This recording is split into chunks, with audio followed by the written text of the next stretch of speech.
এখানে সাইকেল রাখা আছে, সেটা নিয়ে রিসর্টটা একটু ঘুরে ঘুরে দেখছিলাম। কিছু অ্যাডভেঞ্চার অ্যাক্টিভিটিস দেখতে তো সবারই মন চায় একটু ট্রাই করতে।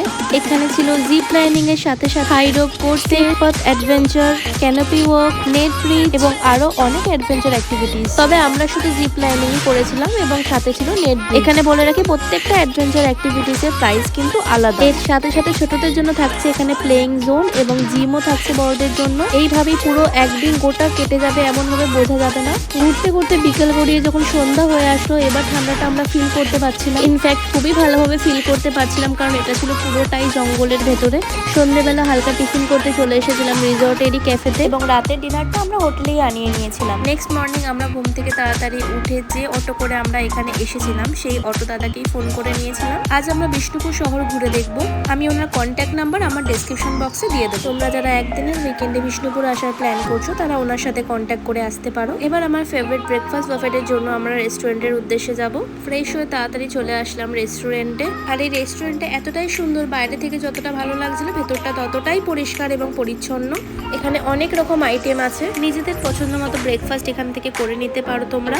Oats, cornflakes, fruits, Maggi, omelette, boiled egg, চা, কফি, ডোসা, ইডলি, 2 রকম জুস, পুরি, রোস্টেড বিনস এবং আরো অনেক কিছু। এখান থেকে ব্রেকফাস্ট সেরে আমরা চলে যাব আমাদের রুমে এবং ব্যাগ গুছিয়ে বেরিয়ে পড়বো বিষ্ণুপুরের উদ্দেশ্যে। লাগেজ গাড়িতে রেখে রিসেপশন থেকে চেক আউট করে বেরিয়ে গেলাম বাইরে। প্রথমে চলে গেলাম আমরা রাসমঞ্চ। এখান থেকে 20 টাকার টিকিট করে নিলে অনেকগুলো টেম্পলই ঘুরতে পারা যাবে একসাথে। এরপর বিষ্ণুপুর টেম্পল, মদনমোহন, ছোট পাথরের গেট, বড় পাথরের গেট, মা মৃন্ময়ী মন্দির, রাধেশ্যাম মন্দির, দোল মাদল কামান ঘর, মা ছিন্নমাস্তা মন্দির, ঝড় বাংলা, বিষ্ণুপুর জলবাগ, রাজবাড়ি এবং সর্বমঙ্গলা মন্দির। যারা বোটিং করতে চাও এখানে করতে। এখানে বলে রাখি, মন্দির এবং এই জায়গাগুলি বেশি ডিস্টেন্সে নয়। তোমরা মোটামুটি 1.5 থেকে 2 ঘন্টার মধ্যে পুরো বিষ্ণুপুর ঘুরে কমপ্লিট করে ফেলতে পারবে। তবে এই শহরটা ঐতিহাসিক, যারা হিস্ট্রি ভালোবাসো তাদের এই জায়গাটা খুবই ভালো লাগে। মাঝে রাস্তায় দাঁড়িয়ে আমরা লাঞ্চ করে নিয়েছিলাম এবং চলে গেছিলাম পোড়ামাটির হাট দেখতে। কিন্তু সেদিন পোড়ামাটির হাট বন্ধ থাকায় আমরা এক মন্দিরের বাইরে থেকে কিছু শপিং করে নিয়েছিলাম। বিষ্ণুপুরে প্রায় সব দোকানই তোমরা এরকম সুন্দর সুন্দর মাটির জিনিস দেখতে পাবে। ঘুরে ঘুরে দেখতেও বেশ কিছুটা টাইম চলে যাবে।